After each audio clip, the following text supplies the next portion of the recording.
Saya agak bingung dengan Syiah ini. Mau disebut Islam dari mana? Qurannya beda, hadisnya beda. Ya. Qurannya apa? Mushaf Fatimiyah. Ya. Dari siapa Qurannya bersumber? Bukan dari Rasulullah, dari Ali bin Abi Thalib. Walaupun saya tidak yakin Ali bin Abi Thalib membuat Al-Quran. Ada? Kan kata syekhnya begitu. Ya. Disebutnya ayatullah bukan? Ayatullah apa ayatul syaitan? Al-Gharawi mengatakan, inna ilahana ilahul ladzi anzala ila Ali bin Abi Thalib. Sesungguhnya Tuhan kita adalah Tuhan yang menurunkan wahyunya pada Ali bin Abi Thalib. Wa ilahul ladzi anzala kitabahu ila Muhammad ibn Abdullah laisa ilahana. Adapun Tuhan yang menurunkan wahyunya kepada Muhammad bin Abdullah bukan Tuhan kita. Tuh, Tuhannya kan beda dengan kita.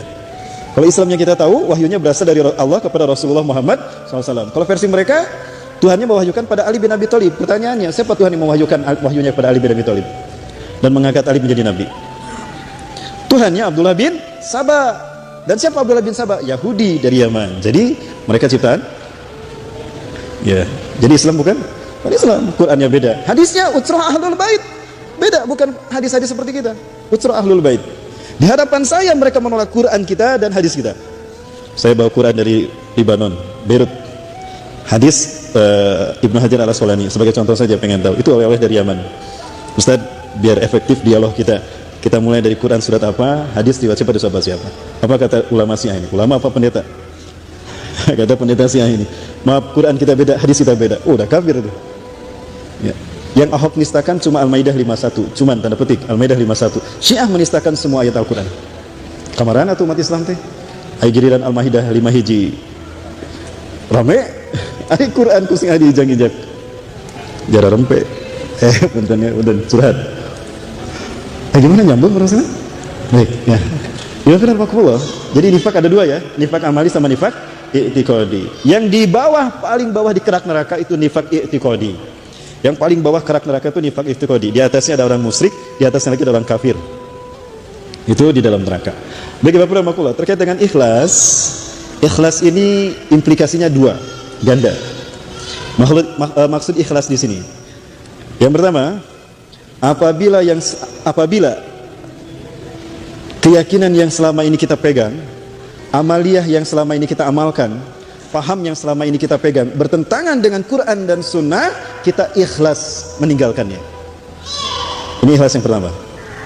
Apabila yang kita yakini selama ini, apabila yang kita amalkan selama ini tidak sesuai dengan Quran dan Sunnah, ikhlas kita untuk meninggalkannya. Yang kedua, apabila kita mendapatkan satu penjelasan, satu keterangan, ternyata itu sesuai dengan Quran dan Sunnah, yang selama ini belum kita tahu, belum kita amalkan, maka wajib kita menerimanya dengan ikhlas. Ini wafilarullah. Nah, dalam dua hal ini, persamaan di antara kita. Jika dua hal ini ada pada diri kita, sah akidah kita. Ya, akidah kita sah. Nah, jika ada beda dalam dua hal ini, nah itu berarti akidahnya berbeda. Betul para muslimin? Nah, hati-hati dengan satu kelompok yang selama ini merasa paling benar, paling sunnah, yang lain tidak sunnah. Mereka sunnah, yang lain ahlu subhat. Tapi mereka taklid kepada ustadz mereka. Maka ngajinya hanya di situ-situ saja. Nggak boleh ngaji kepada ustadz di luar mereka. Kalau ngaji di luar ustadz mereka ditahzir. Saya korbannya dulu. Ya, tapi istilah saya bukan tahzir, tapi tahkim. Ya, istilahnya itu para muslim. Baik, Ibu Rahmatullah. Nah, kelompok yang satu ini tadi, Ibu Rahmatullah, itu bahayanya dalam hal akidah, ya. Untuk kelompok yang terakhir ini ingin saya perjelas lagi, karena mungkin ada teman-teman yang saat ini masih memandang silau keberadaan mereka. Ya filah, di zaman Rasulullah SAW, para sahabat kagum kepada seorang laki-laki. Ketika mereka datang ke Masjid Nabawi, laki-laki ini sudah ada duluan. Ketika dia ibadah, ibadahnya luar biasa. Minder para sahabat. Ketika dia baca Quran, dahsyat bacaan Qurannya, seolah-olah Quran diturunkan untuk dia. Dan ketika ngobrol tentang agama, luar biasa norolongnya. Apa norolong bahasa Inggrisnya? Lancar. Sampai-sampai para sahabat berpandangan begini. Laula nabiyyun ba'da Rasulillah fahuwa nabiyuhu. Andaikan ada nabi setelah Rasulullah, pastilah dia orangnya. Lalu ceritakan pada Rasulullah SAW kekaguman mereka atas seseorang ini. Rasulullah bertanya, aina huwa? Dulu nih, mana orangnya? Coba tunjukkan pada saya. Fahuwa ya Rasulullah, itu dia. Semua sudah lihat. Hadan dari ta'ajabu Nabi. Apakah ini orang yang kalian kagum kepadanya? Betul ya Rasulullah. Hebat kan ya Rasulullah. Tepat jempol lagi ya Rasulullah. Ya. Apa kata Rasulullah? Aku tidak melihatnya sebagai orang mulia. Demi Allah, yang aku lihat justru bekas tamparan setan ada pada wajah orang ini. Dan demi Allah, umatku di akhir zaman akan menderita di tangan orang-orang seperti dia. Masya Allah, ibadahnya hebat, bikin kagum para sahabat, ilmunya tinggi, bacaan Qur'annya dahsyat, ngomong Islamnya luar biasa, banyak pengikutnya. Lihat di televisinya, luar biasa kan? Tapi sombong dengan keberadaan kelompoknya, taklid kepada ustadznya, kepada syekhnya.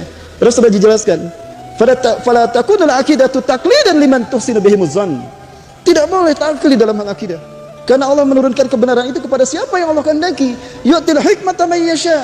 Allah berikan hikmah kepada siapa yang Allah kehendaki. Wa may yu'tal hikmata man yasha, siapa yang Allah berikan kebaikan, hikmah, faqad utiya khairan katsira, maka sungguh dia telah diberikan kebaikan yang banyak. Kalau ada orang ustaz macam gitu, kelompok macam gitu, tinggalkan. Bahaya gitu. Kenapa? Apa kata Rasulullah? Nih, ini hadis berikutnya. Masih 10 menit ya? Oh, 5 menit. Tadi saya lihat 10 menit tulisannya. Maaf. Oh, ya, Rasulullah SAW mengatakan begini.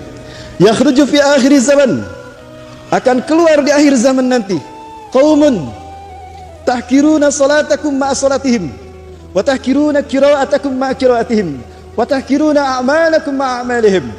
Akan keluar di akhir zaman nanti satu kelompok yang kalian minder ketika kalian membandingkan salat kalian dengan mereka. Ketika melihat mereka salat, minder kalian. Ya, silakan coba sekali aja ta'lim di sana. Coba ikut kajian mereka sekali, minder pasti. Ya. Karena yang isinya doktor tuh.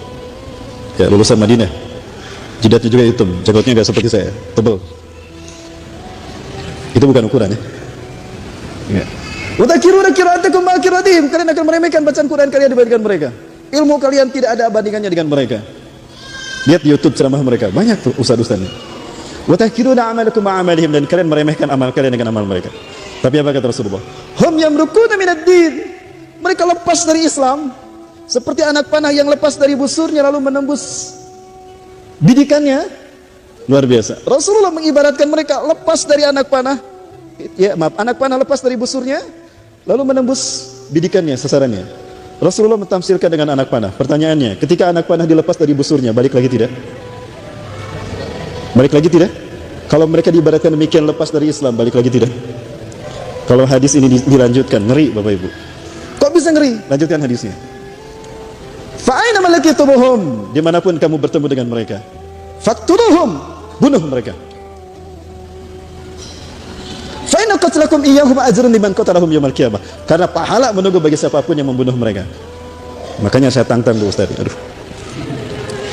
Kenapa saya melakukan itu? Guru saya, syekh saya dihina sama dia. Abdullah Azam, Hasan Albana, wah itu pecundang agama. Mereka tokohnya, saya hafal dulu satu jamaah dengan saya di Cilacap tuh. Ya, Abu, gitulah, hampir sama namanya dengan Abu. Pakai Abu maksud saya ya, jangan tersinggung. Pakai Abu, ya, kayak Abu Lahab, Abu Jahal kan pakai Abu ya. Ya.